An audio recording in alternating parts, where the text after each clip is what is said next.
طلباء کو مشکل الفاظ کے معنی بتائیے، سمجھائیے اور تختہ تحریر پر لکھیے۔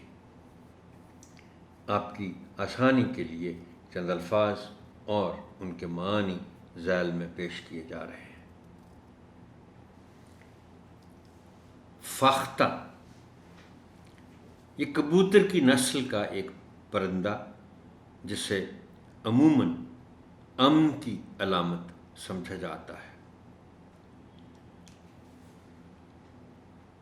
فاختہ، بلکہ انگریزی میں تو یہ جس کو ہم کہتے ہیں کہ محاورتاً دو پرندے ایسے ہیں جن کو علامت کے طور پر استعمال کیا جاتا ہے۔ فاختہ کو امن کی علامت کے طور پر، اور دوسرا جو پرندہ ہے جس کو انگریزی میں ہاک کہتے ہیں،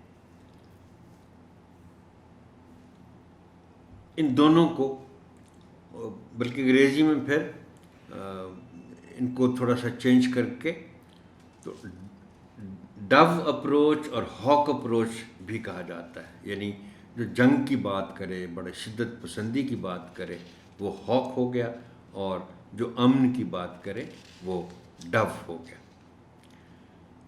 فاختہ، منظر، صورت، تصویر۔ اس لفظ کے معنی بہتر طور پر آپ سمجھا سکتے ہیں بچوں کو ایک لفظ استعمال کرتے ہوئے جو ان کو پتہ ہے جس لفظ کا، اور وہ ہے سین۔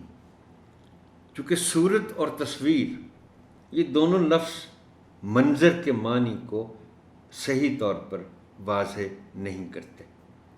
منظر کا مطلب ہے سین، سینری ہے، سینری نظارہ، وہ بھی منظر ہے۔ سینری وہ بھی ہوتی ہے جو کسی کاغذ پر بنی ہوئی ہو، چھپی ہوئی ہو اور فریم میں موجود ہو، اس کو بھی ہم سینری کہتے ہیں۔ خطا ہونا، رہ جانا، نہ لگنا۔ دیکھیے، میں کئی مرتبہ آپ سے اس بات کا ذکر کر چکا ہوں کہ ایک لفظ کے ایک سے زیادہ معنی ہوتے ہیں۔ اس سے ہٹ کر یہ بھی بات اہم ہے کہ وہ معنی لغوی ہوتے ہیں یا مجازی ہوتے ہیں۔ اب یہ لفظ جو خطا ہے،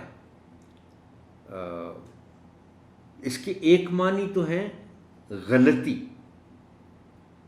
خطا، غلطی ہو گئی، خطا ہو گئی، لیکن ایک اس کے دوسرے معنی ہیں کہ جیسے آپ کہیں کوئی نشانہ آپ نے باندھا ہے، کہیں آپ تیر چلانا چاہتے ہیں یا گولی چلانا چاہتے ہیں، آپ نے گولی چلائی، آپ نے تیر چلایا، مگر وہ نشانے پر نہیں لگا، تو اسے پھر کہتے ہیں کہ نشانہ خطا ہو گیا۔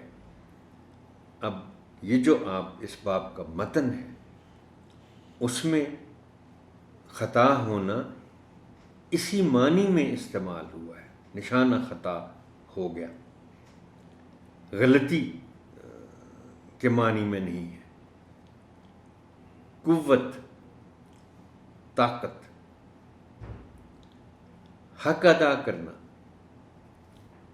فرض پورا کرنا، بلکہ اس لفظ کے معنی سمجھاتے ہوئے آپ بچوں کو بتا سکتے ہیں کہ